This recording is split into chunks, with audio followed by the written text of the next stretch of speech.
Chris Johnson from the Urban Taskforce. We've just had this morning a breakfast session with Chris Wilkinson and Paul Baker from Wilkinson Eyre present to an Urban Taskforce breakfast their design for the Crown Resorts building at Barangaroo. It's a stunning building and it links into some of the work they've done.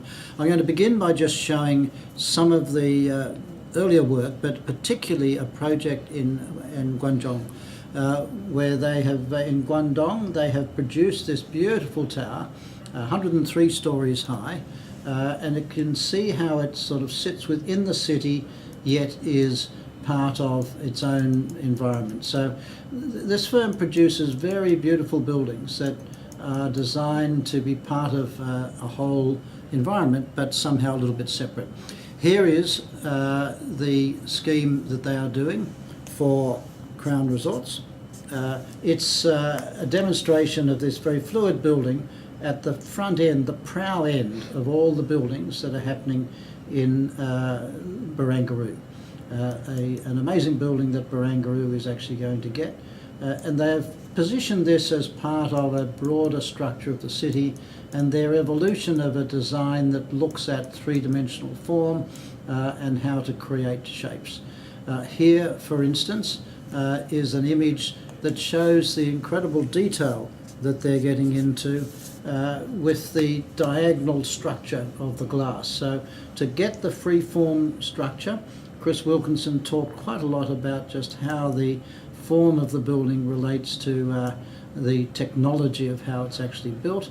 And here is an image that shows the top of the building with the Opera House in the background. So even at the top it ends up with a flurry of shapes that represents the sort of form of the building, and petals, as they talk about it, that are part of the way the building comes together. But importantly, I think what we need to understand here is the amount of detail. This is a drawing showing the marble veil concept that they're proposing. And this comes from a building by Christopher Wren in the UK, and shows on the right hand side very delicate ways that stone can create interesting forms. So their building is responding to this very same structure. So you can see here a view from the Headland Park, shows just how that translates into the base of the building itself. So one of the things I want to really show here is that the building at ground level is a really successful building. And if you look at this image here, you can see that the building is really very comfortable from a ground level perspective. It's really the low podium level that you actually read as part of the building's form. But I want to now move on to the final sort of part of this whole presentation, because what Chris presented was a fly-through.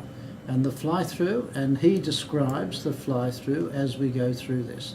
So the fly-through will be showing the view of how the building fits in the broader cityscape, moving round the building and over it.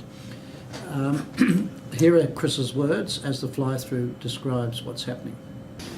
We tried to create a special building on the waterfront in a very unique position, and I think you can see how it ties in with the other buildings. Just adjacent to it, there are two residential buildings. We don't actually know what those are going to look like now, but that's the approximate height and location of them. You can see how the building is going to be a very light building. We wanted it to be white, but that's technically not possible. So it's going to be a light, silvery, reflective colour. Because we're very conscious of the fact that many of the buildings in the CBD are quite dark. We know why that is, but it's now possible with reglazing technology to have low iron glass, so there's no actual inherent colour to the glass, and we can put reflective surfaces, and we can, with intelligent glass systems, we can reduce the solar gain and create that lightness that we'd be looking for. I just want to end though with connecting to the world of media. Here is an image of a bit of filming of Channel 9, who are at the session talking to Chris Wilkinson and getting his comments on Sydney and the future growth of the Sydney. Chris Wilkinson is putting an enormous amount of effort into this iconic building. You've been able to see the images, to see the ground level images of what this building's like. And Channel 10 and Channel 9 and a number of other radio stations and newspapers are picking this up and running it.